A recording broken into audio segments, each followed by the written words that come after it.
বন্ধুগণ আমার, ভাইরা আমার, বিশ্ব নবীজি বললেন, এই জমিনের মধ্যে আল্লাহর যত প্রিয় বান্দা বান্দি আছে, সমস্ত বান্দা বান্দিদের মধ্যে যারা নাকি কোরআনের আলোচনা শোনে, কোরআনের তাফসির যারা শোনে, কোরআন তেলাওয়াত যারা শোনে, কোরআনের মাহফিলে যারা বসে, আজকের এই মির্জাপুরের দক্ষিণ পাড়া বাইতুস সালাম জামে মসজিদের আজকের এই বাৎসরিক মাহফিলে, এই প্রচন্ড শীতের মধ্যে যে সকল বান্দা বান্দিরা বসে বসে কোরআনের মাহফিলগুলো শুনতেছে, কোরআনের কথা শুনতেছে, বিশ্ব নবীজি বললেন, উম্মত শোনো, এত প্রচন্ড শীতের মধ্যে কষ্ট করে তুমি কোরআনের কথা শুনতেছো, তোমাদেরকে আল্লাহ পাক রব্বুল আলামিন এই কোরআনের আলোচনা শোনার জন্য খুশি হয়ে আল্লাহ 7টা পুরস্কার তোমাদেরকে দান করবে। জোরে বলা যাবে না একবার সুবহানাল্লাহ?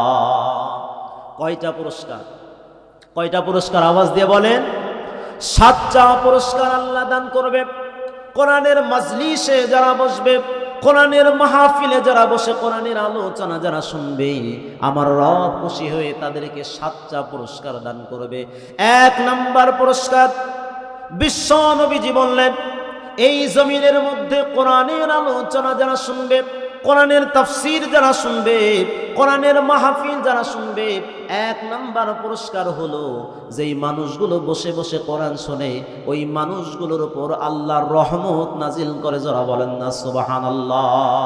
পবিত্র কোরআনে আল্লাহ পাক সুবহানাহু ওয়া তাআলা বললেন, ওয়া ইযা কুরিআল কুরআনু ফাসতামিউ লাহু ওয়া আনসিতু লাআল্লাকুম তুরহামুন।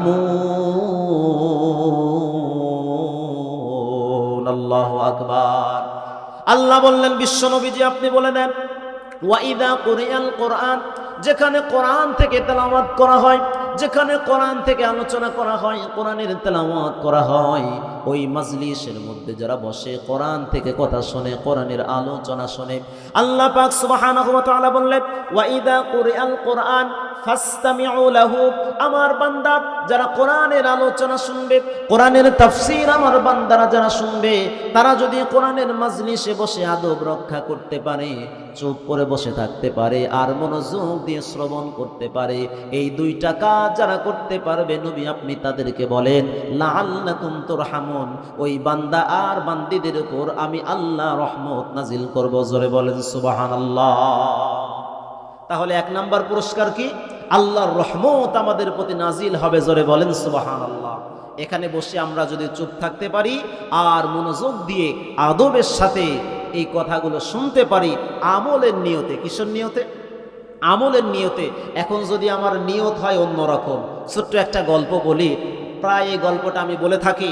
এই যে প্রচন্ড শীতের দিনে জালসা হয়, দাদা আর নাতি গেছে জালসা শুনতে। কে কে গেছে? দাদা আর নাতি। যেখানে দাদা আর নাতি হয়, এখানে একটু আড্ডা অবশ্যই হয়। কথা বলেন ঠিক কিনা? দাদা আর নাতি গেছে জালসা শুনতে। জালসা যখন শেষ, দাদার নাতি রওনা দিয়েছেন। আসার পথে একটা নদী পার হতে হয়, যেখানে প্রায় হাঁটু পানি, হাঁটুর একটু উপরে পানি। দাদা আর নাতি মিলে রাতের জালসা শেষ করেছে। শেষ করার পরে যখন বাড়ির দিকে রওনা দিয়েছে, নদী যখন পার হবে, দাদা আগে পার হলো, নাতি তার পেছন পেছনে পার হয়েছে। নদী পার হয়ে যখন সামনের দিকে আগায়, পেছন দিকে খালি থরথর শব্দ হচ্ছে।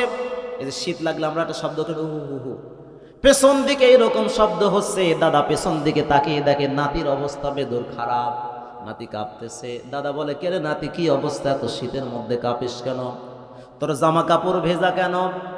নাতি ডাক দিয়ে বলে, দাদা এই যে মাত্র নদী পার হলাম, এই নদী পার হওয়ার সময় আমার পরনের প্যান্টটা ভিজে গিয়েছে। দাদা বলে, তুই একটা বোকা, আমিও তো পার হলাম, আমার তো লুঙ্গি ভেজে নাই, তোর প্যান্ট ভিজলো কি করে?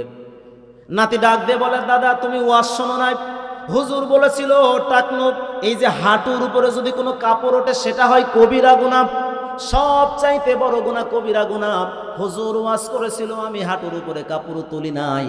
দাদা ডাক দিয়ে বলে, তুই তো বোকা। তুই কি? তুই তো একটা বোকা। হুজুর ওয়াজ করেছে, আমি তো ওয়াজ শুনেছি, কিন্তু আসার সময় ওয়াজ ওখানে রেখে আসছে, আমি আর সাথে নিয়ে আসে নাই। তুই তো বোকা, ওয়াজ আবার সাথে করে নিয়ে আসছে, এই জন্য তোরা যে অবস্থা। তো আমরা যদি এইরকম নিয়ত করে বসি যে হুজুর ওয়াজ যা করে করুক, যাওয়ার সময় হুজুরের ওয়াজ হুজুরে কি দিয়ে যাব, এই রকম নিয়ত করে যদি বসি, তাহলে আমার বলা আর আপনার শোনা কোনো লাভ হবে না। আমাদের নিয়ত থাকতে হবে আমরা আল্লাহর সন্তুষ্টির জন্য বসেছি, এখান থেকে কিছু আমল শিখে এরপরে বিদায় নেব ইনশাআল্লাহ। 1 নম্বর পুরস্কার হলো, বিশ্বনবীজি বললেন, কোরআনের মাহফিলে যারা বসে, আলোচনা শোনার জন্য যারা বসে, তাদের উপর রহমত নাজিল হয়। আল্লাহর রহমত এখানে নাজিল হচ্ছে ইনশাআল্লাহ। যতক্ষণ এই সামিয়ানাগুলো টানানো থাকবে, আলেমরা এখানে বসে বসে কোরআনের কথা বলবে, ততক্ষণ এখানে রহমত ঝরতে থাকবে। জোরে আরেকবার বলা যাবে না সুবহানাল্লাহ। 2 নম্বর পুরস্কার বিশ্বনবী বললেন, কোরআনের আলোচনা যারা শোনে, 2 নম্বর পুরস্কার হলো আল্লাহ পাক সুবহানাহু ওয়া তাআলা তাদের অন্তরের মধ্যে প্রশান্তি দান করে। আল্লাহ পাক সুবহানাহু ওয়া তাআলা পবিত্র কোরআনে সূরাতুর রাদ আয়াত নাম্বার হলো 28, আল্লাহ পাক বললেন, আলা বিযিকরিল্লাহি তাতমাইন্নুল কুলুব। আল্লাহ বললেন, একমাত্র শুধুমাত্র কেবলমাত্র আল্লাহর কোরআনের তেলাওয়াত আর জিকির, এইগুলোই মানুষের অন্তরের মধ্যে শান্তি দিতে পারে। জোরে বলা যাবেন একবারে সুবহানাল্লাহ। শুনলে অন্তরে শান্তি আসে, এটা আল্লাহর কথা। আপনি নিজে প্র্যাকটিক্যাল প্রমাণ করে দেখবেন। কোরআন যদি শোনেন আপনার অন্তরের মধ্যে শান্তি লাগবে। এখানে যারা বসে আছেন, ভালো লাগতেছে নাকি খারাপ লাগতেছে? কথা বলেন, খারাপ লাগতেছে? তার মানে বোঝা যাচ্ছে আমাদের অন্তরের মধ্যে শান্তি লাগতেছে। এই কোরআন হলো অন্তরের ওষুধ। এই কোরআন যখন আপনি শুনবেন, আপনার অন্তরের মধ্যে শান্তি লাগবে। অন্তরের খোরাক আছে, দেহেরও খোরাক আছে। আমাদের যে দেহ আছে, এই দেহেরও একটা খোরাক আছে, সেটা হলো খাদ্য। আমাদের প্রধান খাদ্য হলো ভাত। আমাদের দেশের প্রধান খাদ্য কি? ভাত। দেহটা তৈরি হয়েছে 4টা উপাদান দিয়ে। আব, আতিশ, আকবার। শরিয়াত এবং মারিফতের কিছু কথা আছে, আমি ওদিকে যাব না, সংক্ষিপ্ত করে বলি। আমাদের এই দেহটা গঠন হয়েছে 4টা উপাদান দিয়ে। কয়টা? মাটি, পানি, আলো, বাতাস। এই 4টা উপাদান দিয়ে আমাদের এই বডি তৈরি হয়েছে। এই জন্য এই বডির খাবার, মাটির যেহেতু একটা উপাদান আছে, আলোর একটা উপাদান আছে, বাতাসের একটা উপাদান আছে, পানির একটা উপাদান আছে। এই জন্য আলো, বাতাস, মাটি, পানি, এই 4টা উপাদান দিয়ে আমাদের দেহের জন্য খাদ্য উৎপাদন হয়। খাদ্য হয় জমিন থেকে। কোথা থেকে? এই যে ধানগুলো আপনারা ফলান, এখানে কি মাটি লাগে না? আলো প্রয়োজন হয় না? বাতাসের প্রয়োজন হয় না? পানির প্রয়োজন হয় না? এই 4টা উপাদান দিয়ে কিন্তু আমাদের খাদ্য তৈরি হয়। চাল, ধান, যাই বলেন না কেন, এই 4টা উপাদান দিয়েই তৈরি হয়। কারণ এটা হলো আমাদের দেহের খোরাক। আর আমাদের ভিতরে যে অন্তরাত্মা আছে, রুহু আছে, এইটা দুনিয়ার কোনো পদার্থ দিয়ে তৈরি নয়। এটা স্বয়ং আল্লাহর একটা হুকুম, আসমান থেকে এসেছেন। এই জন্য এইটার খাদ্য, এইটার খোরাকটাও আসমান থেকে আল্লাহ দিয়েছেন। জোরে বলেন সুবহানাল্লাহ। আমার কথা বুঝতে কি আপনাদের কষ্ট হচ্ছে? বন্ধুগণ আমার, ভাইরা আমার, 2 নম্বর পুরস্কার বিশ্ব নবীজি ঘোষণা করলেন, কোরআন যারা শুনবে, কোরআনের আলোচনা যারা শুনবে, 2 নম্বর পুরস্কার হলো তাদের অন্তরের মধ্যে শান্তি লাগবে। এই জন্য আমরা যারা কোরআন শুনবো, আমাদের অন্তরের মধ্যে শান্তি পাবো ইনশাআল্লাহ। এই জন্য আজকে থেকে আমরা কোরআন শুনবো বেশি বেশি, গান শুনবো কম। কোরআন শুনবো বেশি, গান শুনবো, তারপরেও আমরা গান শুনবো ইনশাআল্লাহ। বলেন, গান শুনবেন? নাউজুবিল্লাহ, আমরা গান শুনবো না। আমাদের দেশে মাঝে মধ্যে দেখবেন আউল, বাউল আর ফাউলের গান হয়। যদি সেখানে কিছু 2-1 নারী শিল্পীর একটু নাম শোনা যায়, মানুষের আর জায়গা দেওয়া জায়গা না। আপনাদের এলাকায় না হলে আমাদের বাসের বাদার কথা বলতেছি, মাঝে মধ্যেই আল্লাহর ওলিদের গান হয়। নারী আর পুরুষ মিলে যখন গানের টান দেয়, সেখানে আর মানুষের জায়গা দেওয়া সম্ভব হয় না। অথচ কোরআনের আলোচনা শোনার জন্য আমরা মুসলমানরা যেতে চাই না। কথা বলেন ঠিক কিনা? মুসলমান আমরা নামধারী, শুধু কাজের মধ্যে মুসলমানদের পরিচয় নাই। তাহলে কোরআনের মাহফিলে যারা বসে, কোরআন যারা শুনে, 2 নম্বর পুরস্কার হলো তাদের অন্তরের মধ্যে শান্তি দেয় কে? আওয়াজ দিয়ে আরেকবার বলেন না, আল্লাহ। অন্তরে প্রশান্তি দেয় হলেন আল্লাহ। আল্লাহর নাম যদি আমরা উচ্চারণ করি, আমাদের আমল নামায় নেকি লেখা হয়। জোরে বলা যাবেন একবার সুবহানাল্লাহ। তিন নাম্বার পুরস্কার, কোরআনের আলোচনা যারা শোনে, এই মাজলিসে বসে যারা কোরআন শুনবে, তিন নাম্বার পুরস্কার বিশ্ব নবীজি বললেন আল্লাহ পাক সুবহানাহু ওয়া তাআলা কোরআন শোনাওয়ালাদের জন্য তিন নাম্বার পুরস্কার ঘোষণা করেছেন। আল্লাহ তাদের ঈমানটাকে বৃদ্ধি করে দেয়। জোরে আরেকবার বলা যাবে না সুবহানাল্লাহ? আমাদের তিন নাম্বার পুরস্কার কি? আমাদের ঈমান বৃদ্ধি হয়ে যাবে। ঈমান বৃদ্ধি হবে কিভাবে? এটা আমার বানানো কোনো কথা না, এটা আমার মন গড়া কোনো কথা না, স্বয়ং আল্লাহ পবিত্র কোরআন সূরাতুল আনফালের 2 নাম্বার আয়াত। কয় নাম্বার আয়াত? সূরাতুল আনফালের 2 নাম্বার আয়াত। আল্লাহ পাক সুবহানাহু ওয়া তাআলা 3 নাম্বার পুরস্কার ঘোষণা করলেন। কোরআনের আলোচনা যারা শোনে, কোরআনের তাফসীর যারা শোনে, কোরআনের মাহফিল যারা শোনে, তাদের 3 নাম্বার পুরস্কার আমি আল্লাহ তাদের ঈমান বৃদ্ধি করে দেই। জোরে বলেন সুবহানাল্লাহ। আল্লাহ পাক বললেন ওয়া ইযা তুলিয়াত আলাইহিম আয়াতুহু যাদাতুহুম ঈমানা। আল্লাহু আকবার।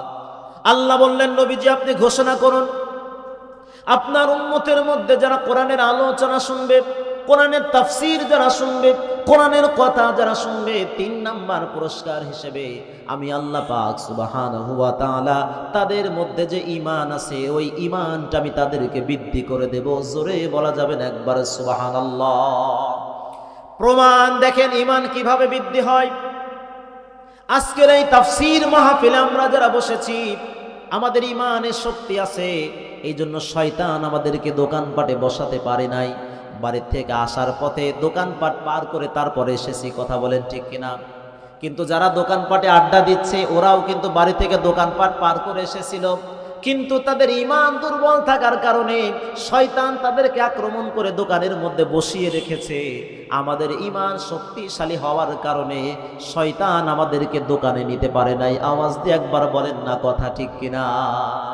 যদি আমাদের ঈমান দুর্বল থাকতো, তাহলে এতক্ষণ আমরা এখানে বসে থাকতে, প্রত্যেকটা সময় শয়তান আমাদেরকে ক্রমন্তনা দিতেই আছে। যাদের ঈমান মজবুত, যাদের ঈমান শক্তিশালী, শয়তান তাদেরকে দুর্বল করতে পারে না। আর যাদের ঈমান দুর্বল, যাদের ঈমানের পাওয়ার শেষ, আমরা মোবাইল চালাই না, যখন চালাতে চালাতে দেখবেন মোবাইলের চার্জ কমে যায়, অনেক সময় ফোন বন্ধ হয়ে যায়, আবার যখন চার্জ দেই তখন মোবাইল আবার চালু হয়ে যায়। ঠিক তেমনি ঈমানের একটা দুর্বলতা চলে আসে। ঈমানের একটা দুর্বলতা যখন চলে আসে, তখন আমাদের আওয়াজ মাহফিল আর ভালো লাগে না, জালসা আর ভালো লাগে না, যাত্রা হলে খুব খুশি লাগে, গান বাজনা শুনলে খুব ভালো লাগে, কথা বলেন ঠিক কিনা? এই জন্য ঈমানকে চার্জ দিতে হলে ঈমানের চার্জারের নাম হলো কোরআন। ঈমানের চার্জারের নাম কি বলেন? কোরআন। কোরআনের তেলাওয়াত যখন আমরা শুনবো, কোরআনের আলোচনা যখন আমরা শুনবো, তখন আমাদের ঈমান বৃদ্ধি হয়ে যাবে। জোরে বলেন না সুবহানাল্লাহ? বন্ধুগণ আমার, ভাইরা আমার, বিশ্ব নবীজির সাহাবীরা এই কোরআনের তেলাওয়াত শুনেছে, কোরআনের আলোচনা রসুলের জীবন থেকে শুনেছেন, রসুলের মুখ থেকে কোরআনের কথা শুনেছেন। কোরআনের কথা শোনার পরে তাদের ঈমান এত বৃদ্ধি হয়েছে, নিজের বিবি বাল বাচ্চা, টাকা পয়সা, বাড়ি গাড়ি সব কিছু ফেলে দিয়ে দিনের জন্য, ইসলামের জন্য ঝুঁকে পড়েছে ময়দানে। জোরে বলা যাবে না একবার সুবহানাল্লাহ? কোরআন তারা শোনার পরে এই দুনিয়ার বিবি বাল বাচ্চার কথা তারা ভুলে গিয়েছে, মা বাবার কথা তারা ভুলে গিয়েছে, সংসারের কথা তারা ভুলে গিয়েছে। সব কিছু ফেলে তারা দিনের জন্য, কোরআনের জন্য নিজের জীবন বিলিয়ে দিয়েছে। জোরে বলি সুবহানাল্লাহ? এই জন্য আমরাও যদি নিয়মিত কোরআন শুনি, নিয়মিত যদি আমরা কোরআনের আলোচনা শুনি, আমাদের ঈমান বৃদ্ধি হয়ে যাবে। শয়তান আর আমাদেরকে গ্রাস করতে পারবে না, অন্যায় কাজে নিতে পারবে না, আমাদেরকে গুনার কাজে শয়তান নিতে পারবে না। এই জন্য যারা কোরআন পড়তে পারি, জীবনের শেষ মুহূর্ত পর্যন্ত প্রতিদিন 1 পৃষ্ঠা হলেও কোরআন পড়ব ইনশাআল্লাহ। যারা কোরআন পড়তে পারি, চেষ্টা করবেন প্রত্যেক দিন একবার হলেও পবিত্র কোরআনের তেলাওয়াত করা। আর যারা কোরআনের তেলাওয়াত করতে পারি না, চেষ্টা করবেন প্রতিদিন 5 মিনিট হোক আমি কোরআনের তেলাওয়াত শুনবো। এখন কত সহজ, মোবাইল ফোনে কোরআনের তেলাওয়াত পাওয়া যায় না? প্রত্যেক দিন আমি 5 মিনিট 10 মিনিট কোরআনের তেলাওয়াত শুনবো, প্রতিদিন শুনতে শুনতে দেখবেন ওই পড়াটা আপনার মুখস্থ হয়ে যাবে, আপনি কোরআনের হাফেজ হয়ে যাবেন। জোরে বলেন সুবহানাল্লাহ। এই জন্য এই গান না শুনে, আজে বাজে কিস্সা কাহিনী না শুনে কোরআনের তেলাওয়াত শুনবেন, কোরআনের আলোচনা শুনবেন। এতে দুনিয়া এবং আখিরাতে আমার জন্য কল্যাণ হবে। জোরে বলেন না সুবহানাল্লাহ। বন্ধুগণ আমার, ভাইরা আমার, তাহলে কোরআনের আলোচনা যারা শুনবে, এই মাজলিসে আমরা যারা বসে আছি, কোরআনের কথা যারা শুনতেছি, আল্লাহ পাক তাদের পুরস্কার দিবেন কয়টা? 7টা পুরস্কার। ভুলে গেছেন? কয়টা পুরস্কার দিবেন? 7টা পুরস্কার আল্লাহ তাদেরকে দিবেন। 3 নাম্বার পুরস্কার হলো, বিশ্ব নবীজি বললেন আল্লাহ তাদের ঈমান বৃদ্ধি করে দেবে। কি বৃদ্ধি করে দেবে? আল্লাহ পাক তাদের ঈমান বৃদ্ধি করে দেবে। 4 নাম্বার পুরস্কারের কথা বিশ্ব নবীজি বললেন, কোরআনের মাহফিলে যে সমস্ত শ্রোতারা বসে, ওই সমস্ত শ্রোতাদের আশপাশ দিয়ে আল্লাহর রহমতের ফেরেশতারা তাদেরকে ঘিরে রাখে। জোরে বলা যাবে না একবার সুবহানাল্লাহ। আল্লাহর রহমতের ফেরেশতারাই চতুর সাইড দিয়ে, বাউন্ডারি দিয়ে তারা ঘেরাও করে রেখেছে। হাদিসের মধ্যে এসেছে, বিশ্ব নবীজি বললেন, কোরআনের আলোচনা যেখানে হয়, কোরআনের তাফসীর যেখানে হয়, কোরআনের মাহফিল যেখানে হয়, ওই মাহফিলের মধ্যে বসে যারা কোরআনের কথা শোনে, কোরআনের আলোচনা যারা শোনে, ওই বাউন্ডারির চতুর্পাশ দিয়ে আল্লাহর রহমতের ফেরেশতারা ঘেরাও করে রাখে। রহমতের ফেরেশতারা ঘেরাও করে রাখে। একজন ফেরেশতার উপর আরেকজন ফেরেশতা দাঁড়িয়ে যায়, আরেকজন ফেরেশতার উপরে আরেকজন দাঁড়িয়ে যায়। এইভাবে জমিন থেকে শুরু করে আসমান পর্যন্ত রহমতের ফেরেশতারা বেষ্টন করে রাখে। জোরে বলা যাবে না একবার সুবহানাল্লাহ। যেই জায়গাটুকু ফেরেশতারা বেষ্টন করে রাখে, ওই জায়গার উপর আল্লাহর রহমত বৃষ্টির মতো বর্ষণ হতে থাকে। বিশ্ব নবীজি বললেন, যখন কোরআনের মাহফিল শেষ হয়ে যায়, জিকিরের মাহফিল শেষ হয়ে যায়, কোরআনের আলোচনা যখন শেষ হয়ে যায়, আল্লাহর বান্দারা দোয়া করে যখন এখান থেকে বিদায় নিয়ে চলে যায়, রহমতের ফেরেশতারা নিজ নিজ গন্তব্যের দিকে চলে যায়। ফেরেশতাদের গন্তব্য হলো আসমান। ফেরেশতাদের গন্তব্য কোথায়?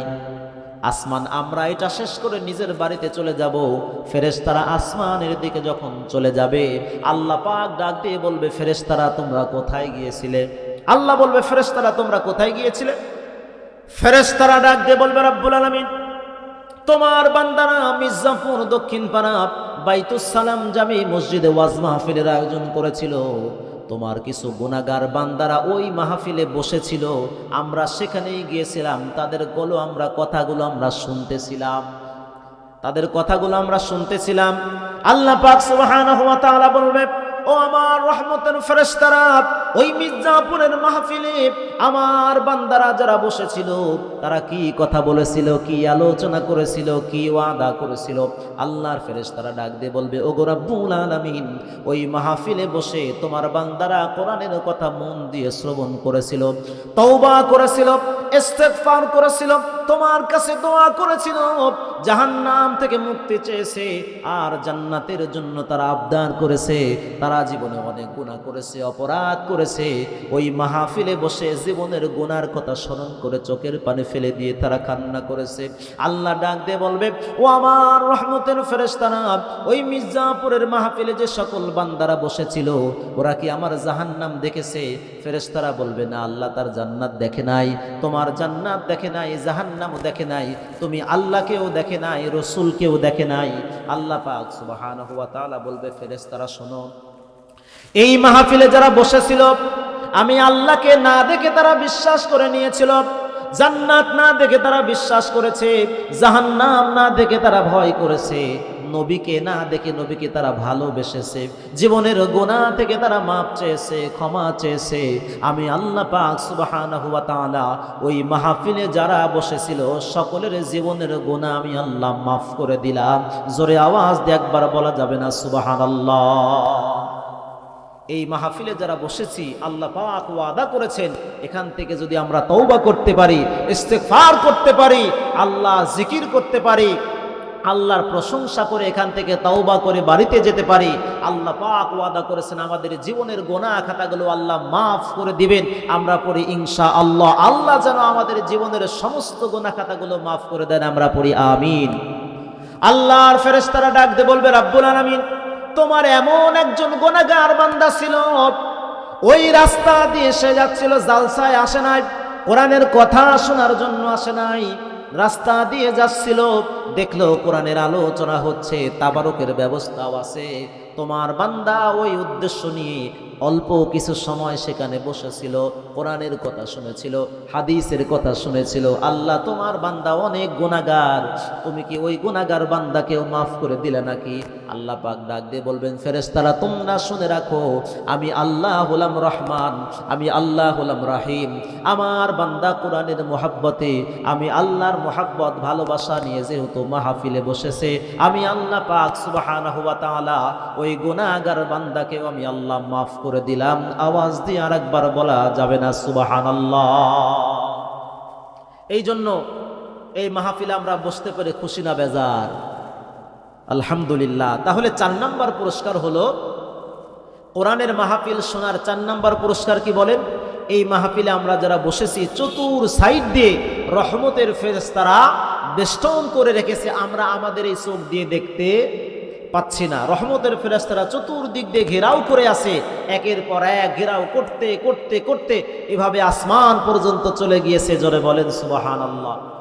বন্ধুগণ আমার, ভাইরা আমার, এই জন্য তাফসীর মাহফিল যেখানে হবে, কোরআনের মাহফিল যেখানে হবে, অবশ্যই আমরা চেষ্টা করব মাহফিলে গিয়ে বসা, কোরআন থেকে কিছু কথা শোনা, কোরআন থেকে কিছু আলোচনা শোনা। যদি আমরা শুনি, রাসূলের আরেকটা হাদিসের মধ্যে আমরা পড়েছি, আউয়ালু মা ইউহাসাবু, বিশ্ব নবীজি বললেন, মাজলিস ফিকহিন খায়রুম মিন ইবাদাতি 60 সানা। ইলমে দ্বীন শিক্ষা করার একটা মজলিস, এই মজলিসের মধ্যে যারা বসে কোরআন থেকে কিছু কথা শুনে শেখে, 60 বছর নফল ইবাদত করলে যে নাকি এই মজলিস আমরা যারা বসে বসে কথা শুনবো, শিখবো, তাদের আমল নামায় 60 বছর ইবাদত করার সওয়াব আল্লাহ লিখে দিবেন। জোরে বলা যাবেন একবার সুবহানাল্লাহ? কয় বছর? 60 বছর। 60 বছর আমরা কেউ বাঁচবো? অনেকের বয়স 30 বছর, 40 বছর, তাই অবস্থা শেষ। আর যদি আমরা এই সমস্ত মাহফিলে বসি, কোরআন থেকে কিছু কথা শুনি, শিখি, তাহলে লাগাতার 60 বছর ইবাদত করলে যে নাকি এই সমস্ত মজলিসে বসার কারণে আল্লাহ আমাদের আমল নামায় সেই পরিমাণ নেকি দান করবে। জোরে বলেন না সুবহানাল্লাহ? 5 নম্বরে বিশ্ব নবীজি বললেন, কোরআনের আলোচনা যারা শুনবে, তাফসীর মাহফিলে যারা বসবে, এই মাহফিলগুলোতে যারা বসবে, 5 নম্বর পুরস্কার আল্লাহ পাক সুবহানাহু ওয়া তাআলা বললেন, এই মাহফিলগুলো যারা বসবে, যত সময় থাকবে আল্লাহ পাক তাদের আমল নামায় সওয়াব লিখতেই থাকবেন। জোরে বলেন সুবহানাল্লাহ। এখানে যারা আমরা বসেছি, অনেকেই কিন্তু আমরা কোরআন পড়তে পারি না। যদি বলি কোরআন কারা পড়তে পারেন, 2 জন, 3 জন, 5 জন হতে পারেন, বাকি কেউ কিন্তু আমরা কোরআন পড়তে পারি না। কিন্তু আমি যে কোরআন পড়তেছি, আমরা কি শুনতেছি না? কোরআন পড়লে যে নাকি কোরআন শুনলেও সমপরিমাণ নাকি। জোরে বলেন সুবহানাল্লাহ। তাহলে আমি উচ্চারণ করতেছি, এক একটা হরফের বিনিময়ে 10টা করে নাকি। আপনারা শুনতেছেন, আপনাদের আমল নামায় এক একটা হরফের জন্য 10টা করে নেকি লেখা হচ্ছে। জোরে বলেন না সুবহানাল্লাহ? তাহলে যারা বাইরে বসে আছে, আশপাশে ঘোরাফেরা করতেছে, তারা কি এই সওয়াবের ভাগীদার হবে? কথা বলেন, এই সওয়াব কি তারা পাবে? তাহলে তারা কি সৌভাগ্যবান নাকি দুর্ভাগ্যবান? আমরা সৌভাগ্যবান না দুর্ভাগ্যবান? বিশ্ব নবীজি বললেন, উম্মত শোনো, কোরআনের মাহফিলে যারা বসবে, অনেকেই আছে কোরআন পড়তে পারে না। বক্তা যারা, কোরআনের আলোচক যারা, তারা কোরআনের আলোচনা করার সময় কোরআনের আয়াত যখন পড়বে, তারাও যে নেকি পাবে, তোমরা শুনবে, তোমাদের আমল নামায় সেই নেকি লেখা হবে। আওয়াজ দিয়ে আরেকবার বলা যাবে না সুবহানাল্লাহ? 6 নম্বরে বিশ্ব নবীজি বললেন, কোরআনের মাহফিলে যারা বসবে, কোরআনের আলোচনা যারা শুনবে, 6 নাম্বার পুরস্কার হিসেবে আল্লাহ পাক তাদেরকে দান করবেন। 6 নাম্বার পুরস্কার হলো, ওই বান্দাদের আমল নামায় যে সমস্ত গুনাহগুলো আছে, আল্লাহ পাক কোরআনের মাহফিলে বসার কারণে তাদের আমল নামার সব গুনাহ খাতাগুলো আল্লাহ মাফ করে দিবে। জোরে বলা যাবে না একবার সুবহানাল্লাহ? এই জন্য বন্ধুগণ আমার, ভাইয়েরা আমার, আমরা যারা এই কোরআনের মাহফিলে বসেছি, আমরা হলাম সৌভাগ্যবান। কোরআনের মাহফিলে বসার কারণে আমাদের আমল নামায় সওয়াব লেখা হচ্ছে এবং আমাদের আমল নামা থেকে গুনাহগুলো আল্লাহ মুছে দিচ্ছে। জোরে বলা যাবে না একবার সুবহানাল্লাহ। 7 নাম্বার পুরস্কার হলো, এটা হলো সবচাইতে দামি একটা পুরস্কার। 7 নাম্বার পুরস্কারের কথা বিশ্ব নবীজি বললেন, কোরআনের আলোচনা যারা শুনবে, কোরআন যারা পড়বে এবং কোরআন যারা শুনবে, এদেরকে সর্বশেষ 7 নাম্বার যে পুরস্কার আল্লাহ দেবে, এটা অত্যন্ত দামি একটা পুরস্কার। কিয়ামতের কঠিন মুসিবতের দিনে, যেই দিন সূর্যটা খুব নিকটে এসে তাপ দিতে থাকবে, কিয়ামতের ময়দান এত কঠিন হয়ে যাবে, আমরা সবাই জানি। মাটিগুলো পরে তামা হয়ে যাবে, আমরা মানুষগুলো আমাদের মাথাগুলো ফেটে টকবক টকবক করতে থাকবে। ওই কঠিন মুহূর্তের সময় বিশ্ব নবীজি বললেন, এই জমিনে যারা কোরআন শোনে, কোরআনের আলোচনা যারা শুনে, 7 নাম্বার পুরস্কার আল্লাহ পাক তাদেরকে দান করবে। 7 নাম্বার পুরস্কার হলো আখিরাতের আদালতে কোরআন ওই মানুষদের জন্য আল্লাহর দরবারে সুপারিশ করবে। জোরে বলা যাবে না একবার সুবহানাল্লাহ। তাহলে 7 নাম্বার পুরস্কার হলো, যারা এই বসে বসে কোরআন শুনতেছি, কোরআন পড়ি, তাদের জন্য আখিরাতের আদালতে কঠিন ময়দানে, হাসরের ময়দানে কোরআন তাদের জন্য সুপারিশ করে জান্নাতে নিয়ে যাবে। জোরে বলেন সুবহানাল্লাহ। তাহলে আমরা কি চাই না যে কোরআন আমাদের জন্য সুপারিশ করুক? আমরা কি চাই না? তাহলে আমাদের আমল করতে হবে কি? কোরআন শুনতে হবে। প্রিয় ভাইরা, হাসরের ময়দান এমন কঠিন একটা জায়গা, হাসরের মাঠ এত কঠিন একটা জায়গা, যেই জায়গায় আপন নিজের গর্ভধারিণী মা তার সন্তানকে পরিচয় দিবে না, বাবা তার সন্তানকে পরিচয় দিবে না, স্বামী তার স্ত্রীকে পরিচয় দেবে না, স্ত্রী তার স্বামীকে পরিচয় দেবে না। কিয়ামতের কঠিন মুসিবতের দিনে সন্তান যখন একটা নেকির জন্য মায়ের কাছে যাবে, ডাক দিয়ে বলবে, মা, দুনিয়াতে 10 মাস 10 দিন গর্ভে ধারণ করেছিলে, মা 2টা বছর দুধ পান করিয়েছিলে, আজকের এই কঠিন মুসিবতের দিনে ও মা, একটা মাত্র নেকির জন্য আজকে আমি জাহান্নামে চলে যাচ্ছি। ও মা, একটা নেকি যদি তোমার আমল নামায় থেকে তুমি আমাকে দিতে, আজকে আমার জাহান্নামে যাওয়া লাগতো না, জান্নাতে চলে যায়। মা ডাক দিয়ে বলবে, কে তুমি? তোমাকে চিনলাম না, দুনিয়াতে আমার কোনো সন্তান ছিল না, তোমাকে চিনলাম না, একটা নেকি আজকে আমি তোমাকে দিতে পারবো না। জোরে একবার বলা যাবে না আল্লাহু আকবার। এত কঠিন একটা মুহূর্ত হয়ে যাবে। বিশ্ব নবীজির সাহাবীরা হাসরের ময়দানের কথা যখন শুনতেন, হাউমাউ করে কান্না করতেন। কবরের কথা যখন নবীর সাহাবীরা শুনতেন, হাউমাউ করে কান্না করতেন। কিন্তু আমরা গুনাহগার, আমাদের জীবনের গুনার কোনো শেষ নাই। এরপরেও আমাদের কোরআনের কথা শোনার পরেও, এই জাহান্নামের আযাবের কথা শোনার পরেও আমাদের দিল মন গলে না। কথা বলেন ঠিক কিনা? অথচ সাহাবীরা, বিশ্বনবীজির সাহাবীরা এই জমিনে থাকতে জান্নাতের সার্টিফিকেট পেয়েছে, এরপরেও তারা কোরআনের কথাগুলো যখন শুনেছে, জাহান্নামের আযাবের কথা যখন তারা শুনেছে, যখন কবরের আযাবের কথা যখন শুনেছে, হাউমাউ করে চোখের পানি ছেড়ে দিয়ে তারা কান্না করেছে। নবীজির সাহাবী হযরতে ওসমান রাদিয়াল্লাহু তাআলা আনহু কবর দেখলে শিশু বাচ্চার মতো হাউমাউ করে কাঁদতেন, শিশু বাচ্চার মতো হাউমাউ করে কাঁদতেন ওসমান। সাহাবীরা প্রশ্ন করলেন, ভাই ওসমান, আপনি কবরের কথা শুনলে এত কান্না করেন কেন? ওসমান বললেন, ও আল্লাহর নবীর সাহাবীরা, কবর এমন একটা জায়গা, যেদিকে তাকাবে শুধু মাটি, অন্ধকার, সাথী থাকবে না, বাতি থাকবে না। আমার ওসমান, ওই ঘরের মধ্যে আমাকে একা একাই থাকতে হবে। এই কবরের কথা শুনে আমি ভয় আর ঠিক থাকতে পারি না, আমি শিশু বাচ্চার মতো কান্না শুরু করে। জোরে বলেন সুবহানাল্লাহ।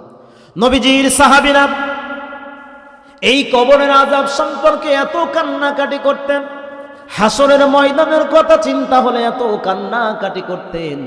আল্লাহর নবীজির কলিজার টুকরা আম্মা জান ফাতেমাতুজ জোহরা রাদিয়াল্লাহু তাআলা আনহার জীবন থেকে আমরা কিছু কথা শুনতে চাই। আল্লাহর নবীর ছবি, বিশ্ব নবীজির কলিজার টুকরা ফাতেমাতুজ জোহরা রাদিয়াল্লাহু তাআলা আনহা নবীজির খুব আদরের কন্যা ছিলেন। ফাতেমাতুজ জোহরা রাদিয়াল্লাহু তাআলা আনহা তিনি জান্নাতে যাবেন, শুধু জান্নাতে যাবেন না, জান্নাতে যত নারী যাবে সব নারীদের সরদারিনী হবে ফাতেমাতুজ জোহরা। জোরে বলেন সুবহানাল্লাহ। আল্লাহর নবী বিশ্ব নবীজি ফাতেমা রাদিয়াল্লাহু তাআলা আনহাকে এত ভালোবাসতেন, এত মোহাব্বত করতেন। আল্লাহর নবীর কন্যা হযরতে ফাতেমা জোহরা রাদিয়াল্লাহু তাআলা আনহা একদিন ফজরের নামাজ পড়ার পরে নিজের ঘরের মধ্যে ডুকরে ডুকরে শিশু বাচ্চার মতো কান্না শুরু করে দিয়েছেন। বন্ধুগণ, আমার ভাইরা, আমার মনোযোগ বাড়ান। কলিজার টুকরা হযরতে ফাতেমা ফজরের নামাজ পড়ার পরে শিশু বাচ্চার মতো হাউমাউ করে কান্না করতেছেন। পর্দার অন্তরালে যে সকল মা বোনেরা জালসার প্যান্ডেলে বসেছেন, আমি আপনাদের উদ্দেশ্য করে মনোযোগ দিয়ে আপনারা শোনেন, এই কথাগুলো আপনাদের জন্য সবচাইতে বেশি কার্যকর হবে। নবীর কন্যা ফাতেমা ফজরের নামাজ পড়ার পরে নিজের ঘরের মধ্যে শিশু বাচ্চার মতো হাউমাউ করে কান্না করতেছে। আল্লাহ নবীর কলিজার টুকরা ফাতেমা নিজের ঘরের মধ্যে শিশু বাচ্চার মতো কান্না করতেছে। অথচ ফাতেমা শুধু জান্নাতে যাবে না, জান্নাতে যত নারী যাবে সবার সর্দারিনী হবে এই ফাতেমা। ফজরের নামাজের পরে নিজের ঘরের মধ্যে বসে শিশু বাচ্চার মতো হাউমাউ করে কাঁদতেছে। ঘরের মধ্যে হযরতে আলী আসলেন, ফাতেমার স্বামী হযরতে আলী আসলেন। হযরতে আলী ডাক দিয়ে বলে, ফাতেমা, এইভাবে শিশু বাচ্চার মতো কেন তুমি কান্না করতেছো রে ফাতেমা? আমি জানতে চাই। আল্লাহ নবীর কন্যা বিশ্ব নবীজির কলিজার টুকরা ফাতেমা নিজের ঘরের মধ্যে বাচ্চার মতো হাউমাউ করে কাঁদতেছে। আলী ডাক দিয়ে বলে, পানের বিবি, ও ফাতেমা, এত সকালবেলা এত শিশু বাচ্চার মতো হাউমাউ করে কেন কান্না করতেছ? ফাতেমা ডাক দিয়ে বলে, পানের স্বামী, আজকে রাতে এমন একটা স্বপ্ন আমি দেখেছি, এই স্বপ্ন দেখার পর থেকে আমার কান্না শুরু হয়েছে। এমন একটা স্বপ্ন আজকের এই রজনীতে আমি দেখেছি প্রাণের স্বামী, এই স্বপ্ন দেখার পরে আমার আর ভালো লাগতেছে না, শুধু কান্না হচ্ছে।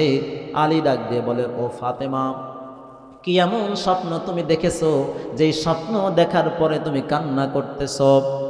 ফাতেমা ডাক দিয়ে বলে, প্রাণের স্বামী, গভীর রজনীতে যখন আমি ঘুমিয়েছিলাম, হঠাৎ করে আমি ঘুমের মধ্যে স্বপ্ন দেখি বিশ্ব নবীজি রাহমাতুল লিল আলামিন আমার বাবা আমার ঘরের মধ্যে সে কি যেন খোঁজাখুঁজি করতেছে।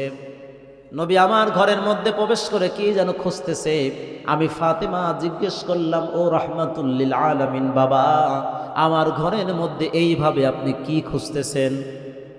ফাতেমা ডাক দিয়ে বলে, স্বামী, গভীর রজনীতে যখন আমি ঘুমিয়েছিলাম, আমি স্বপ্ন দেখলাম আমার বাবা বিশ্ব নবীজি রাহমাতুল লিল আলামিন আমার ঘরের মধ্যে সে কি যেন খোঁজাখুঁজি করতেছে। আমি ডাক দিলাম, বাবা, আমার ঘরের মধ্যে এমন করে কি আপনি খুঁজতেছেন? নবীজি আমার উত্তর দিল, ফাতেমা, ও আমার নয়নের মণি, কলিজার টুকরা ফাতেমা, আমি তো তোমারই খুঁজতেছি রে ফাতেমা, কোথায় তুমি? তোমাকেই তো খুঁজতেছি। ফাতেমা ডাক দিয়ে বলে, বাবা, এই তো আমি আপনার সামনে আছি, কেন আপনি আমাকে খুঁজতেছেন? আল্লাহ নবী ডাক দিয়ে বলে, ফাতেমা, আজকের এই রজনীতে আগামীকাল তুমি রোজা রাখবে। ও ফাতেমা, আগামীকাল তুমি রোজা থাকবে, সাহারিটা আলীর ঘরে খাবে, ফজরের নামাজ আলীর ঘরেই আদায় করবে। কিন্তু ফাতেমা, আগামীকালকের ইফতারিটা তুমি আমি নবীর সঙ্গে করবে। জোরে বলা যাবে না একবার সুবহানাল্লাহ? সাহারি খাবে আলীর ঘরে, ফজরের নামাজও আলীর ঘরে পড়বে, কিন্তু ইফতারিটা আমি নবীর সঙ্গে করবে। তখন নবী কি জীবিত ছিল?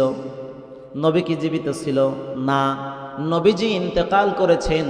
নবীজি যখন ইন্তেকাল করে, নবীজির বংশের তারপরে সর্বপ্রথম হযরতে ফাতেমা ইন্তেকাল করে। আল্লাহ নবীর ইন্তেকালের সময় হয়ে গেল, বিশ্ব নবীজি মৃত্যু শয্যায় চলে আছেন, সমস্ত সাহাবীরা কান্নাকাটি করতেছেন, হযরতে ফাতেমাও কান্নাকাটি করতেছেন। হযরতে ফাতেমার কান্না দেখার পরে বিশ্ব নবীজি ফাতেমাকে কাছে ডাকলেন। কাছে ডেকে কানে কানে ফাতেমার কি যেন বললেন। বিশ্ব নবীজির কাছে যাওয়ার পরে নবীজির মুখ থেকে ফাতেমা কথা শোনার সঙ্গে সঙ্গে হাসি দিয়ে দিল, মুস্কি হাসি দিয়ে দিল। সমস্ত সাহাবীরা অবাক হয়ে গেল। এই মাত্র ফাতেমা কান্না করতেছিল, নবীজি তার কানে কানে কি যেন বলল, আর ফাতেমা হাসা শুরু করে দিল। ফাতেমা যখন দূরে আসলেন, জিজ্ঞেস করা হলো, ফাতেমা, কিছুক্ষণ আগে তুমি কান্না করতেছিলে, আর নবী তোমাকে কাছে ডেকে কি যেন বললে, আর তুমি হেসে উঠলে। কি এমন বলেছিল যার কারণে তুমি হাসা শুরু করে দিলে? ফাতেমা ডাক দিয়ে বলে, নবীর সাহাবীরা তোমরা শুনে রাখো, যখন নবীজিকে দেখে আমি কান্না করতেছিলাম, বাবা দুনিয়া থেকে বিদায় নিয়ে চলে যাবে, এইভাবে যখন আমি কান্না করতেছিলাম, বিশ্ব নবীজি আমাকে যখন কাছে ডাকলেন, কাছে যাওয়ার পরে ইশারায় তিনি আমাকে ডাকলেন, কাছে যাওয়ার পরে আমাকে কানে কানে বললেন, ও ফাতেমা, চিন্তা করো না, আমি ইন্তেকালের পরে আমার পরিবারের মধ্যে সর্বপ্রথম ফাতেমা তোমার সঙ্গেই আমার সাক্ষাৎ হবে। জোরে বলা যাবে না একবার সুবহানাল্লাহ। নবীজি ইন্তেকালের পরে নবীজির পরিবারের মধ্য থেকে সর্বপ্রথম ফাতেমা ইন্তেকাল করেছিল। আম্মাজান ফাতেমা রাদিয়াল্লাহু তাআলা আনহা স্বামীকে ডাক দিয়ে বললেন, স্বামী গো, নবী আমার ডাক দিয়ে বললেন, ফাতেমা রে, আজকে রাতে তুমি সাহারি খাবে আলীর ঘরে, ফজরের নামাজ পড়বে আলীর ঘরে, কালকে ইফতারে তুমি আমি নবীর সঙ্গে একসাথে ইফতারি করবে। জোরে আওয়াজ দিয়ে আরেকবার বলা যাবে না সুবহানাল্লাহ? এই কথা বলার পরে আর বুঝতে বাকি রইল না ফাতেমার জীবনের শেষ দিন আজকের দিন। কারণ যেহেতু নবী তখন জীবিত ছিল না, নবীর সাথে ইফতারি করা মানে ফাতেমাও বিদায় নিয়ে চলে যাবে, আর কারো বসতে বাকি রইল না, বাকি রইল না। হযরতে আলীও কান্না শুরু করে, ফাতেমাও কান্না শুরু করে দিল। আল্লাহর নবী সাহাবী হযরতে আলী, আদরের স্ত্রী, ভালোবাসা মোহাব্বতের স্ত্রী ফাতেমাকে জড়িয়ে ধরে কান্না শুরু করলেন। স্বামীও কাঁদে, স্ত্রীও কাঁদে, ফাতেমাও কান্না করে, আলীও কান্না করে, আর একজন আরেকজনকে জড়িয়ে ধরে আদর করতেছে, মোহাব্বত করতেছে। এত ভালোবাসার স্ত্রী হযরতে আলীর সঙ্গে হযরতে ফাতেমার যখন বিবাহ হয়, হযরত আলী ছিলেন বড় গরিব, ভালো কোনো পোশাক কোনো দিন দিতে পারে নাই, ভালো খানা কোনো দিন দিতে পারে নাই, বাড়ি গাড়ি কিছুই ছিল না। এইরকম একজন গরিবের সঙ্গে রাসূলুল্লাহ তার কন্যাকে বিবাহ দিয়েছিলেন।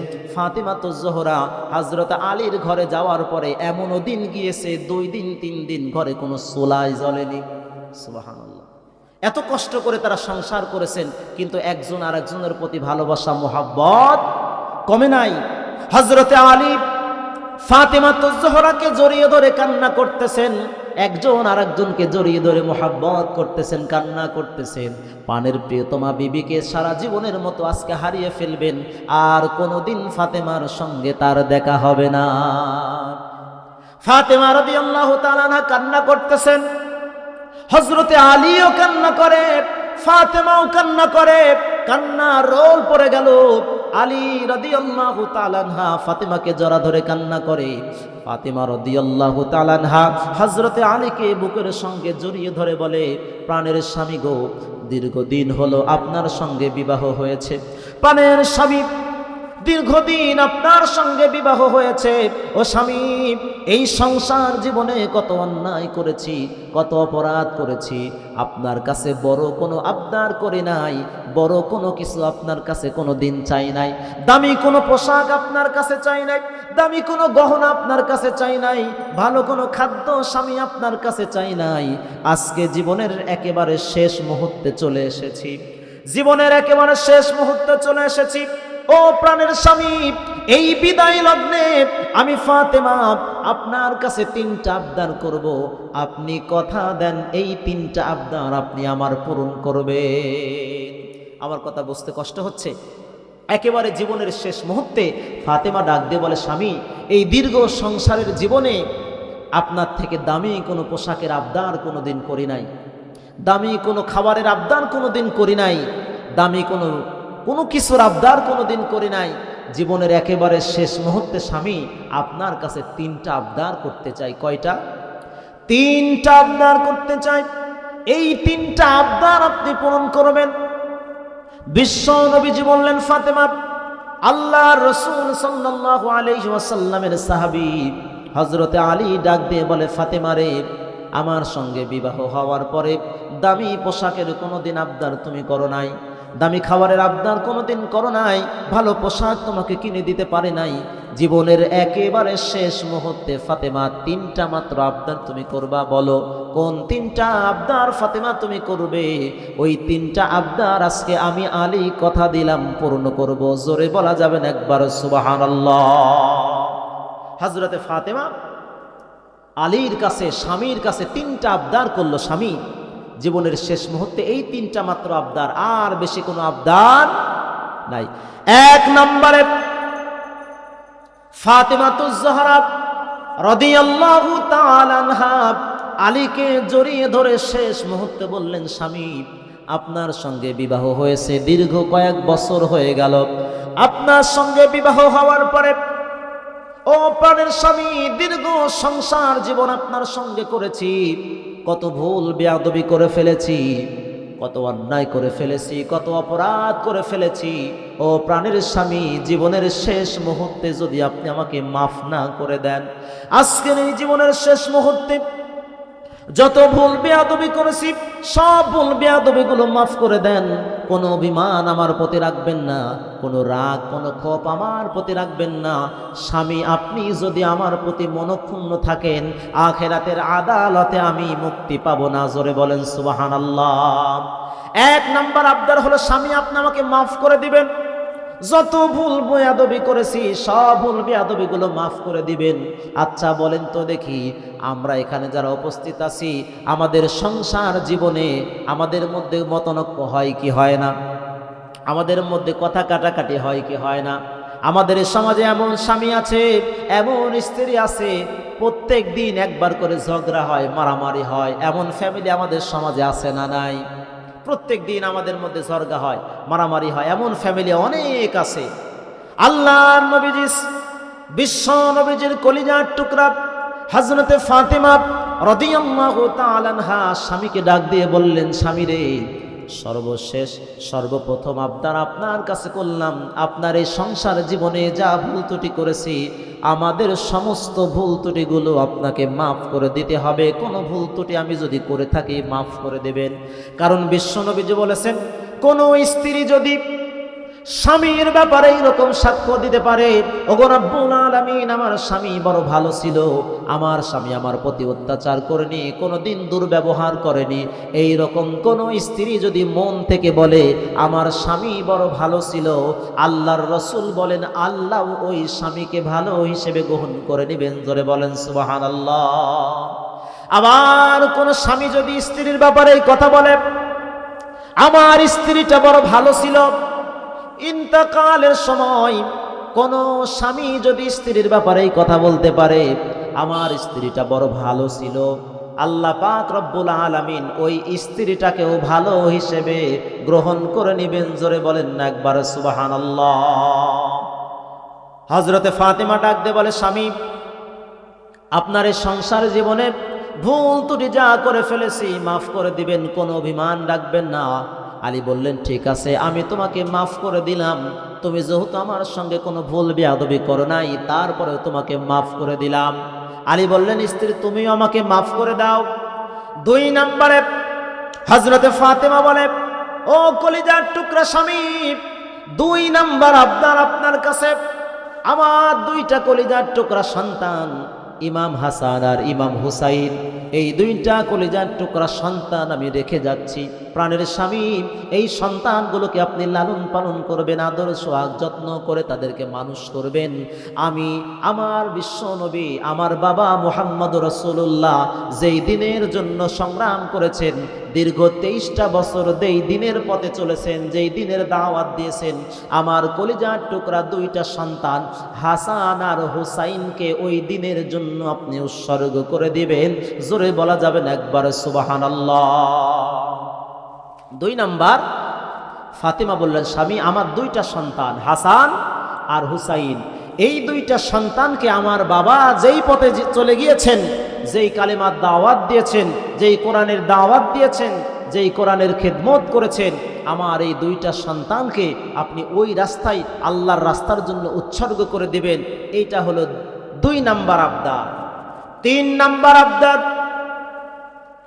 ফাতেমা রাদিয়াল্লাহু তাআলা আনহা ডাক দিয়ে বলে, প্রাণের স্বামী 3 নাম্বার আবদার আপনার কাছে, যেদিন আমি মারা যাব, যখন এই দুনিয়া থেকে মারা যাব, ও প্রাণের স্বামী আমি যখন ইন্তেকাল করব, আমার যখন ইন্তেকাল হয়ে যাবে, এই জমিনের মানুষদেরকে আপনি বেশি এলান করবেন না, মাইকিং করবেন না, মানুষদেরকে ডাকাডাকি করবেন না, মানুষদেরকে ডাকবেন না, মানুষদেরকে জানাজানি করবেন না। কত বড় একটা তাকওয়ার কথা। আমাদের এই সমাজে দেখবেন একটা অত্যন্ত জঘন্যতম একটা কাজ, যখন কোনো মহিলা মানুষ মারা যায় আমরা অনেক পুরুষেরা তাকে দেখার জন্য সিরিয়াল ধরে লাইন ধরে দাঁড়িয়ে যায়। নাউজুবিল্লাহ, এই কাজটা কেউ করবেন না। যখন কোনো পুরুষ মানুষ মারা যায় কোনো মহিলা মানুষ দেখতে যাবেন না। যখন কোনো মহিলা মানুষ মারা যায় কোনো পুরুষ মানুষ দেখতে যাওয়া যাবে না। এটা পর্দার খেলাফ। পর্দা অত্যন্ত দামি একটা ইবাদত।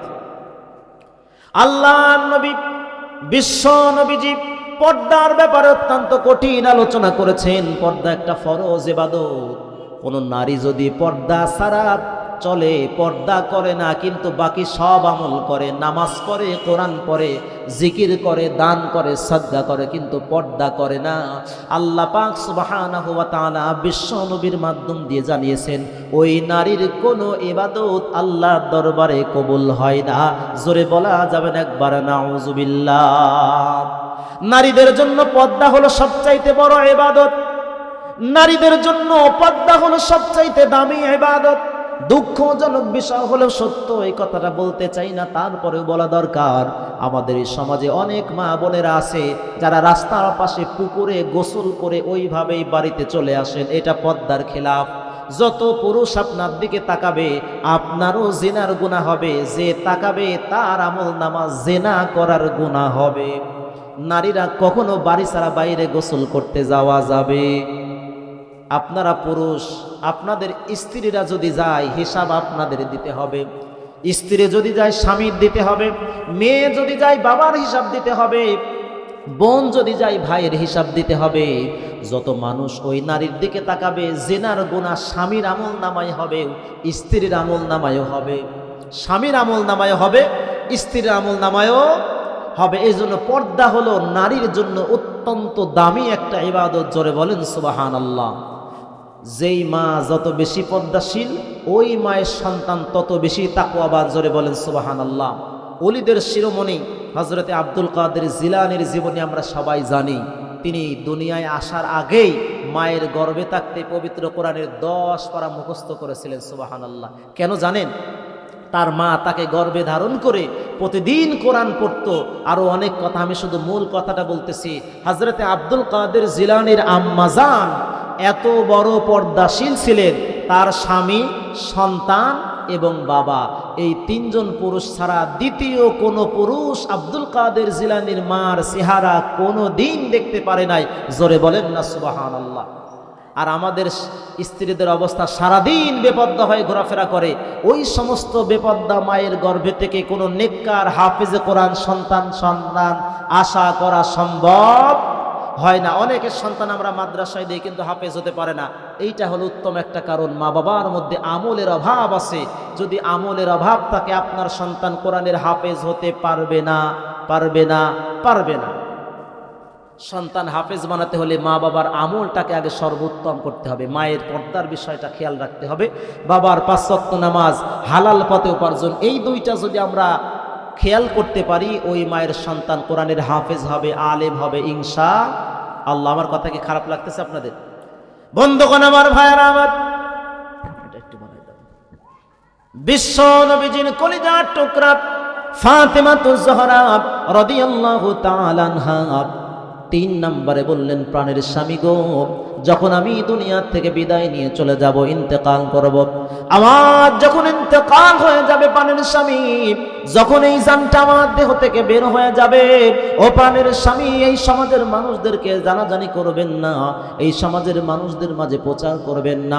গভীর রজনীতে রাতের অন্ধকারে প্রাণের স্বামী আমাকে কবরস্থ করবেন, কবরের মধ্যে দাফন করবেন। ও প্রাণের স্বামী, হযরত আলী ডাক দিয়ে বলে, ফাতেমা তুমি হলো বিশ্ব নবীর কন্যা, তুমি হলো বিশ্ব নবীজির মেয়ে।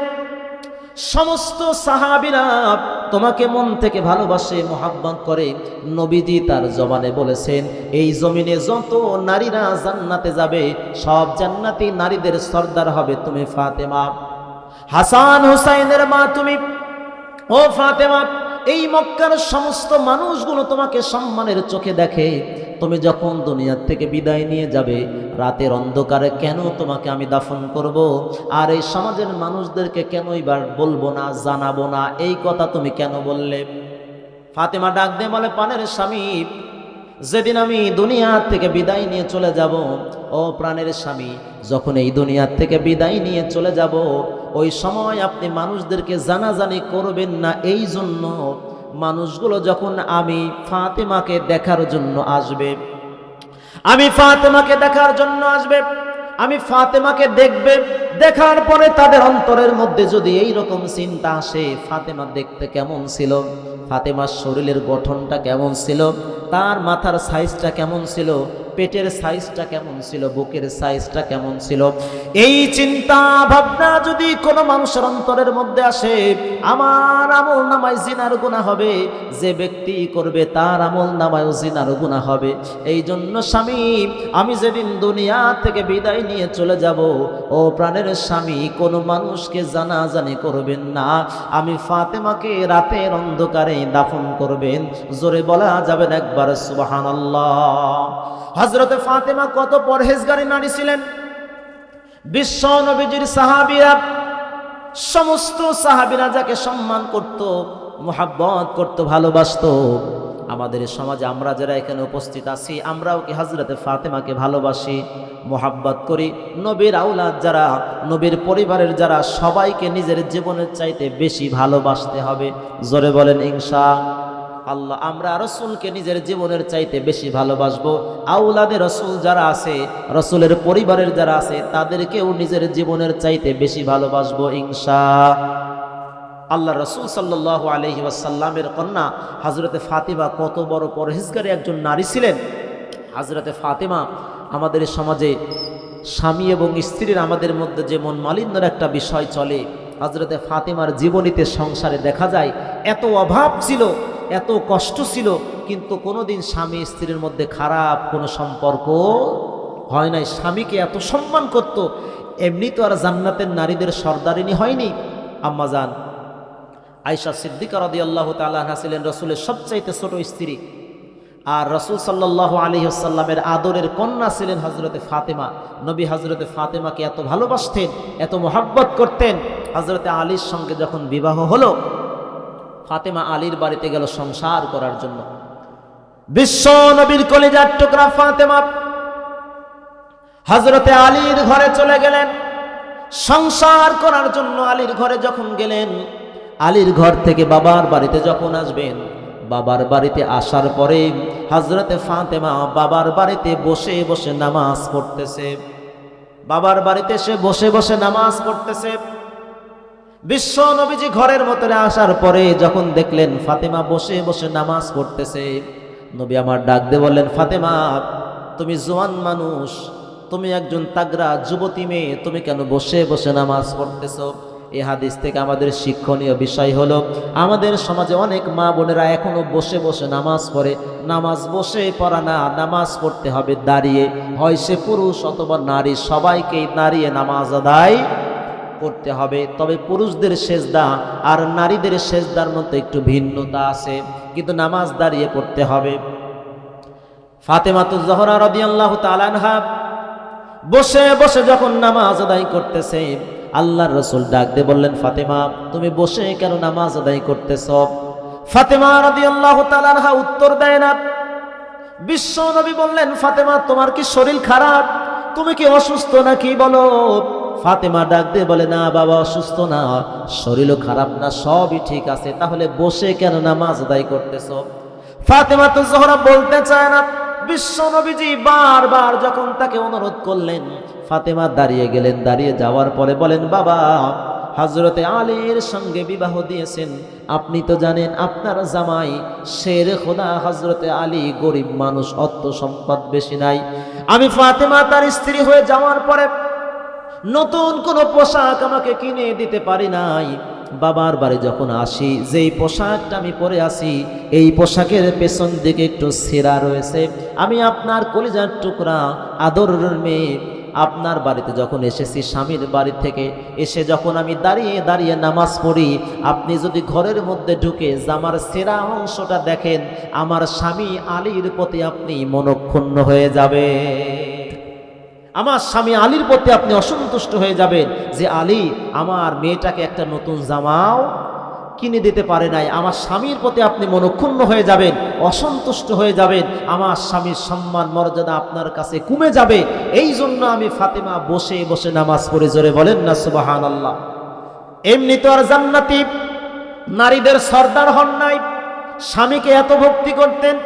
আর আমাদের দেশের এক শ্রেণীর মহিলারা আছে, স্বামীকে তো ভক্তি করে না। স্বামী সারাদিন বাড়ি থেকে বাহিরে থেকে কাজ করে আসার পরে যখন বাড়িতে আসে, স্ত্রী এই শীতের দিনে দেখবেন ল্যাপ নিয়ে ঘুমিয়ে পড়েছে, ল্যাপ নিয়ে ঘুমিয়ে পড়েছে। স্বামী যখন কাজ থেকে বাড়িতে এসে ডাক দিয়ে বলে, রহিমার মা এক গ্লাস পানি দাও, স্ত্রী ল্যাপের মধ্যে থেকে বলে, জগে আছে ঢেলে খাও। কি বলে? জগে আছে। এই যে এত আরামে ল্যাপের মধ্যে শুয়েছি, আর ওঠারও দরকার নাই, আর ঠান্ডা লাগারও দরকার নাই, জগে আছে ঢেলে খাও। অথচ বিশ্বনবীজি বলেছেন, স্ত্রী ততক্ষণ পর্যন্ত স্বামীর জন্য অপেক্ষা করবে যতক্ষণ স্বামী বাড়িতে না আসবে। স্বামী বাড়িতে আসার পরে স্ত্রীর দায়িত্ব হলো স্বামীর জন্য পানির ব্যবস্থা করে দেওয়া, শীতের দিনে গরম পানির ব্যবস্থা করে দেওয়া, গরমের দিনে ঠান্ডা পানির জোগাড় করে দেওয়া। স্বামী হাত মুখ পরিষ্কার করবে, মোছার জন্য গামছার ব্যবস্থা করে দেওয়া, স্বামীর খাবারের ব্যবস্থা করে দেওয়া, স্বামীর সঙ্গে খাওয়া অথবা স্বামীর খাওয়া শেষ হলে এরপরে স্ত্রী খাবে। এটা হলো স্ত্রীর আদব। কিন্তু আমাদের দেশে এই আদব মাননেওয়ালা স্ত্রী খুঁজে পাওয়া যায় না। আওয়াজ দিয়ে বলেন কথা ঠিক কিনা? ফাতেমাতুজ জোহরা স্বামীকে এত ভক্তি করতেন, এত শ্রদ্ধা করতেন। আর আমাদের এই সমাজের নারীরা স্বামীদেরকে সম্মান করে না, শ্রদ্ধা করে না, ভালোবাসে না, সম্মান করে না, ইজ্জত করে না। যদি আপনি একদিন কোনো কিছু না দিতে চান, এখন আবদার করে, এখন যদি না দিতে পারে, ম্যাক্সিমাম স্ত্রীরা একটা কথা বলে, তোমার সাথে বিয়ে হয়ে আমার জীবনটাই শেষ। বলে কি বলে না? এই কথা বলে না?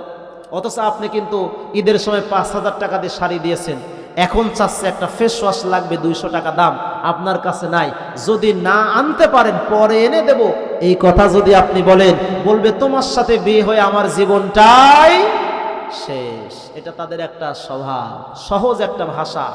এই কথা যারা বলে, আস্তে আস্তে আস্তে আস্তে স্বামীর অন্তর থেকে তার মোহাব্বত ভালোবাসা উঠে যায়, ওই পরিবারের থেকে রহমত উঠে যায়, ওই পরিবারের থেকে বরকত উঠে যায়। এই জন্য মা বোনরা যারা আসছেন, আমি বিনয়ের সাথে অনুরোধ করব, স্বামীর প্রতি কখনো অসন্তুষ্ট হবেন না, খারাপ আচরণ করবে না। হযরতে ফাতেমা জান্নাতের সার্টিফিকেট পেলেন। জান্নাতের শুধু সার্টিফিকেট না, যত নারী জান্নাতে যাবে সমস্ত নারীদের সর্দার হবে ফাতেমা।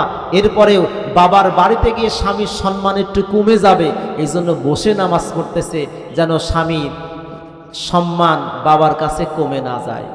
বন্ধুগণ আমার, ভাইয়েরা আমার, ফাতেমাতুজ জোহরা রাদিয়াল্লাহু তাআলা আনহা 3 নম্বরে স্বামীর কাছে আবদার করলেন, স্বামী যেদিন আমি মারা যাব, এই দুনিয়া ছেড়ে যেদিন চলে যাব, ও স্বামী রাতের অন্ধকারে আমাকে দাফন করবেন। বেশি মানুষকে জানাজানি করবেন না, মানুষকে ডাকবেন না, কোনো পুরুষকে ডাকবেন না, সমাজের কোনো নারীদেরকে ডাকবেন না। আপনি এবং আমার সন্তানেরা মিলে আমাকে দাফন করবেন, কবরস্থ করবেন। আলী ডাক দিয়ে বলে, ফাতেমা, মক্কার সমস্ত মানুষগুলো তোমাকে ভালোবাসে, তোমার জানাজায় হাজির হবে, এই কথা তুমি কেন বললে? আলী যখন এই কথা বলেছে, ফাতেমা ডাক দিয়ে বলে, স্বামী মানুষগুলো যখন আসবে, আমি ফাতেমার শরীরটা কেমন ছিল, আমার শরীরের গঠনটা কেমন ছিল, এটা নিয়ে কারোর অন্তরের মধ্যে যদি বাজে চিন্তা ঢুকে যায়, আল্লাহর আদালতে আমি ফাতেমাকে আসামির কাঠগড়ায় দাঁড়াতে হবে। কত চিন্তা তাদের। অথচ আমাদের সমাজে কোনো নারী যখন মারা যায়, আমরা পুরুষেরা লাইন ধরে দেখার জন্য, কোন পুরুষ যখন মারা যায়, নারীরা লাইন ধরে দেখার জন্য। যারা এখানে আছেন, আজকের পর থেকে নিজেও দেখব না, কোনো নারীকে কোনো পুরুষকে দেখতে দেব না, ইনশাআল্লাহ ওয়াদা করেন। আজকে আল্লাহ নবী, বিশ্ব নবীজি পর্দার ব্যাপারে অনেক কঠিন কথা বলেছেন। ফাতেমাতুজ জোহরা রাদিয়াল্লাহু তাআলা আনহা স্বামীকে যখন এই আবদার করলেন, স্বামী মারা যাওয়ার পরে কাউকে বলবেন না, রাতের অন্ধকারে আমাকে দাফন করবেন। হযরতে ফাতেমা দুনিয়া থেকে বিদায় নিয়ে চলে গেল। গভীর রাত যখন হয়ে গেল, হযরতে আলী স্ত্রীকে গোসল করালেন, কাফন পরালেন। দাফনের যখন সময় হয়ে গেল, খাটিয়া ধরতে লোক লাগে কয়জন? কয়জন লোক লাগে? 4 জন লোক লাগে। মানুষ আছে হলো 3 জন। একজন হলো হযরতে আলী, ইমাম হাসান আর হলো হুসাইন, 3 জন আছে। লোক লাগবে কয়জন? লোক লাগবে 4 জন। বিশ্ব নবীজির একজন বয়োবৃদ্ধ সাহাবী হযরতে আবু যর গিফারি রাদিয়াল্লাহু তাআলা আনহুকে স্বপ্নের মধ্যে বিশ্ব নবী ডাক দিয়ে বলেন, ও আবু যর গিফারি, জলদি করে আমার ফাতেমার বাড়িতে চলে যা।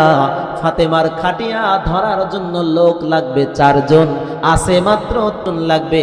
কবর খননের জন্য একজন লোক লাগবে। আবু যর তুমি চলে যাও। সুবহানাল্লাহ। নবীজি সাহাবী হযরতে আবু যর গিফারি চলে গেলেন, কবর খননের জন্য ব্যবস্থা করতে লাগলেন। কবর যখন খনন হয়ে গেল, আবু যর গিফারি কবরের কাছে ডাক দিয়ে বলে, কবর রে, অনেকের কিন্তু এই কথাটা আমরা জানি। নবীজি সাহাবী হযরতে আবু যর গিফারি কবরের পাশে গেছে, কবরের পাশে বসে ডাক দিয়ে বলে, ও কবর, তুমি কি জানো আজকে তোমার মধ্যে কাকে রাখা হবে? কবর, তুমি কি জানো আজকে তোমার মধ্যে কাকে রাখা হবে? বিশ্ব নবীজির কলিজার টুকরা ফাতেমাকে তোমার মধ্যে রাখা হবে। কবর, তুমি কি জানো আজকে তোমার মধ্যে কাকে রাখা হবে? জান্নাতে যত নারী যাবে, সমস্ত নারীদের যিনি সর্দার হবে, ফাতেমাকে তোমার মধ্যে রাখা হবে। ও কবর, তুমি কি জানো আজকে তোমার মধ্যে কাকে রাখা হবে? জান্নাতে যত যুবক যাবে, তাদের সর্দার হবে হাসান আর হুসাইন। ওই হাসান আর হুসাইনের মাকে আজকে তোমার মধ্যে রাখা হবে। কবরকে যখন বারবার আবু যর গিফারি প্রশ্ন করতেছে, কবর আল্লাহর কাছে বলল, আল্লাহ, আবু যর গিফারির প্রশ্নের উত্তর দিতে চায়, আল্লাহ তুমি জবান খুলে দাও। আল্লাহ কবরকে জবান খুলে দিল। কবর তার জবান থেকে উত্তর দিতে লাগলো, ও আবু যর, তুমি শুনে রাখো, তুমি যে প্রশ্নগুলো করেছ, হাসান হুসাইনের মাকে আমার মধ্যে আজকে রাখা হবে। কবর, তুমি বেয়াদবি করো না। হযরতে আলীর স্ত্রীকে আমার মধ্যে রাখা হবে। কবর, তুমি বেয়াদবি করো না। শেরে খোদা আলীর স্ত্রীকে রাখা হবে, বেয়াদবি করো না। রহমাতুল লিল আলামিনের কন্যাকে তোমার মধ্যে রাখা হবে, বেয়াদবি করো না। জান্নাতি নারীদের সর্দারিনীকে তোমার মধ্যে রাখা হবে। কবর, তুমি বেয়াদবি করো না। ও আবু যর, তুমি শুনে রাখো, জান্নাতি নারীদের সর্দারকে আমি তাকে চিনি না। হাসান হুসাইনের মাকে তাকে আমি চিনি না। ও আবু যর, তুমি শুনে রাখো, আলীর স্ত্রীকে আমি চিনি না।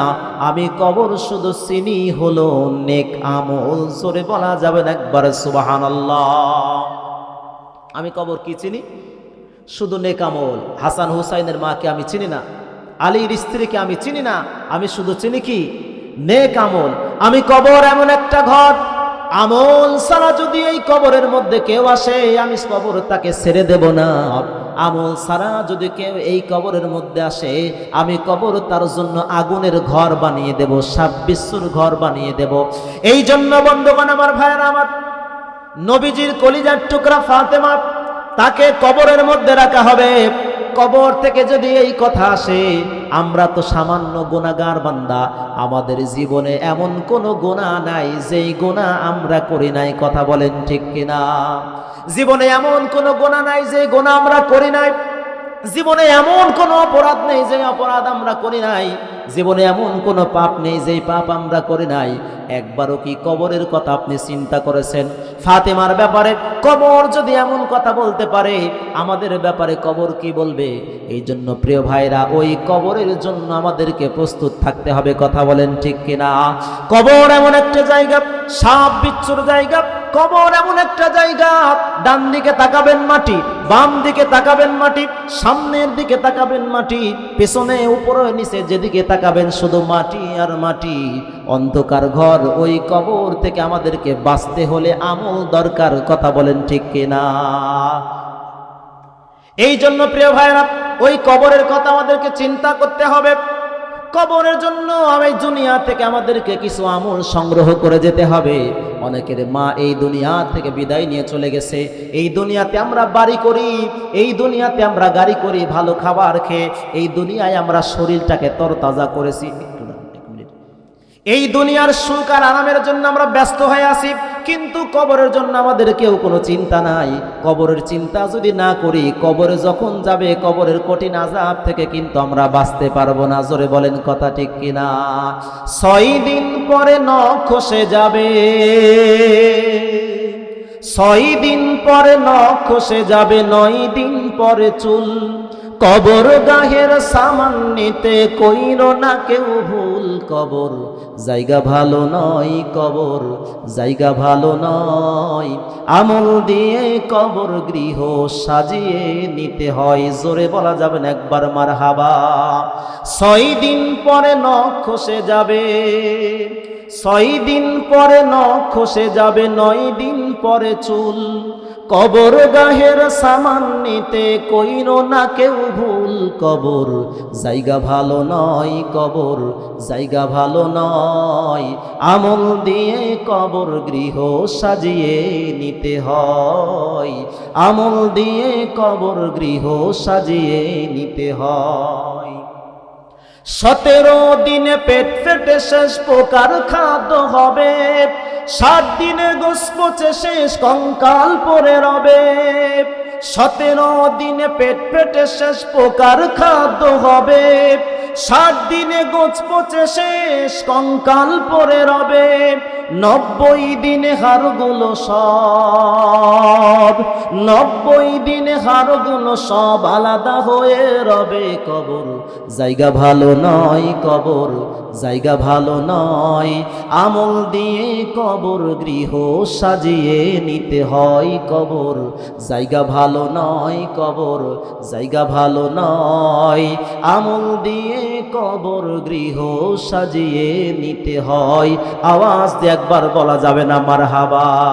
আর একটু আওয়াজ দিয়ে বলা যাবে না আল্লাহু আকবার? এই জন্য প্রিয় ভাইরা, অনেকের মা এই কচুয়ার কবরস্থানে ঘুমিয়ে আছে। মাকে যারা হারিয়েছেন, অনেকের বাবা কচুয়ার কবরস্থানে ঘুমিয়ে আছেন। কোন মা হারা সন্তান এখানে উপস্থিত আছেন? মায়ের রুহের মাগফিরাতের জন্য, নিজের জীবনে আযাব থেকে বাঁচার জন্য, বাবার জন্য, দাদার জন্য, নানার জন্য, মা বাবার